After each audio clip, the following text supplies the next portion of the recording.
there's a tale to be told. Ready to set sail on a voyage with RV Epiphany moments?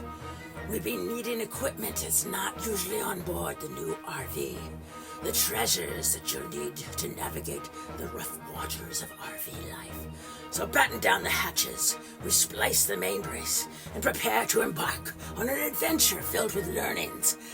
Anchors away!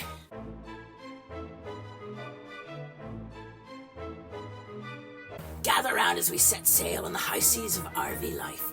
You see, we'd be embarking on a grand adventure in your trusty RV.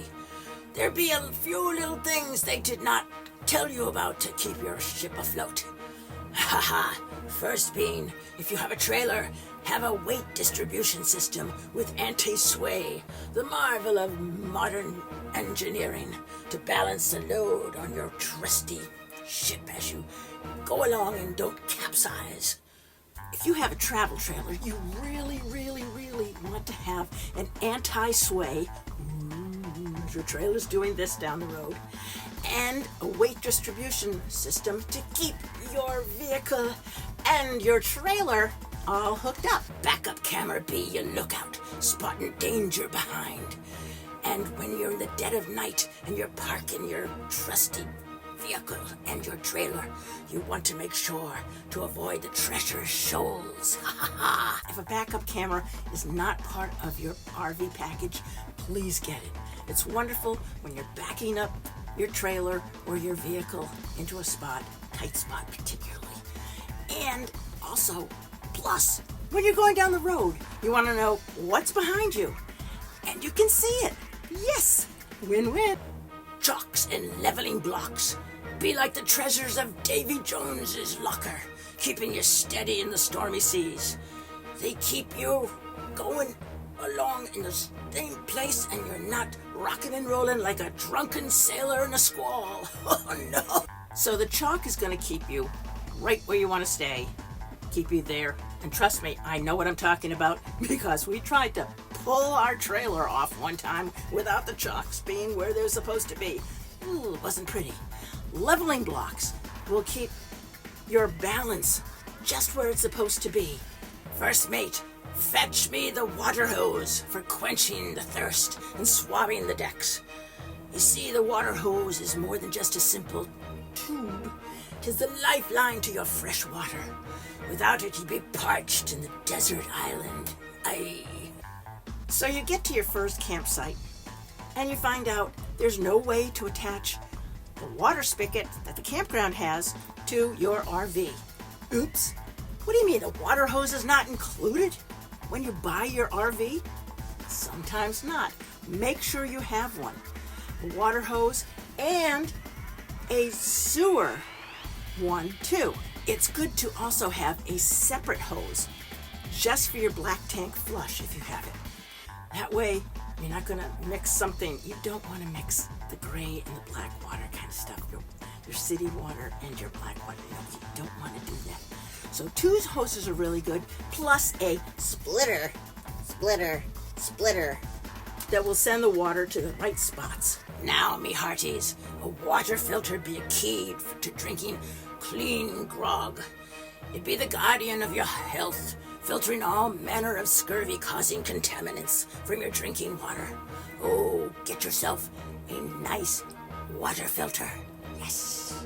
You're not going to know what kind of water is coming out from that campground. So it's a really great idea to have a water filter. Get a filter.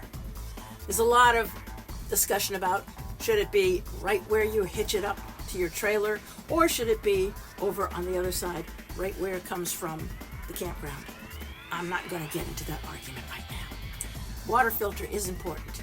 We also carry another water filter inside of the trailer, so it's filtered, double, filtered twice. Yes, because we want to drink nice, fresh water. The next item is a sewer hose. Aye, a dirty job, but someone's got to do it. And when it comes to the sewer hose, well, let's just say it's better to have it and not need it than to need it and not have it.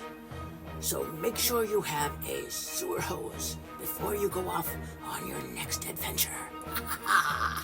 We've been to campgrounds with new people to RVing, and they are very surprised to learn they have no way to hook up their black tank, where all the icky stuff is, to the sewer at the campground, or dump station if it's that, whichever. So you need a sewer hose. Make sure you have one with you before you take the adventure, before you take your voyage. Otherwise, you're going to have a nasty surprise when you go to empty that black tank. Also, you're going to want to empty the gray tank, but that's for another episode. Batteries be your lifeblood, keeping the lights on. Batteries, me hearties. They're going to power the ship and all sorts of devices. Keep the lanterns burning bright in the dead of night. Aye, you want the batteries. Sometimes you have a choice on what kind of battery you'd like to have. They might provide one battery for you. If there's a possibility of having a second, get it. It's a great thing because you want to have that power. If the power goes off in the campground, or if you're boondocking, we'll talk about that another time. If you're boondocking, you want to have power. You can also go to lithium batteries, which will give you extra power. We have 2 on board Epiphany, and it powers us for at least 3 nights if we're off power. So, battery, make sure you have it, and find out how much care and feeding of the battery you need to do, too. Aye, an electric surge protector be your shield against the dreaded power surge at a campground. Aye, it be protecting your precious electronics from the wrath of Poseidon's lightning bolts. Many people think, oh, I have a 30 or 50 amp power cord that goes from the campground to my trailer. I don't need anything else. Don't do it. No. Get yourself some sort of surge protector and look up EMS, because that's going to also check out your electrical system that's coming from the campground to you. Please get something like this and have it with you and use it so you don't find out. Surprise! Your microwave doesn't work. The air conditioner is fried. All your electronics inside the trailer have just gone. Finally, make sure you have aboard electrical adapters. They be the skeleton key to the ports that you might encounter along the travels. These power adapters are very useful if you get to a place where you have to change 50 amp to 30 amp or some other combination thereof mathematically. And it's going to help you stay powered up. So, get these things. Oftentimes they're called Dogbones. The puppies love that. So get the Dogbones, have them aboard. You might not use them every time, but when you need them, you want them. Yes, you do. Thank you. So, me hearty crew, gather your supplies, hoist the anchor, and set sail for a voyage filled of adventure, laughter, and the thrill of the unknown. Onward, ye scallywags, to RV glory. Yes, RV Epiphany moments.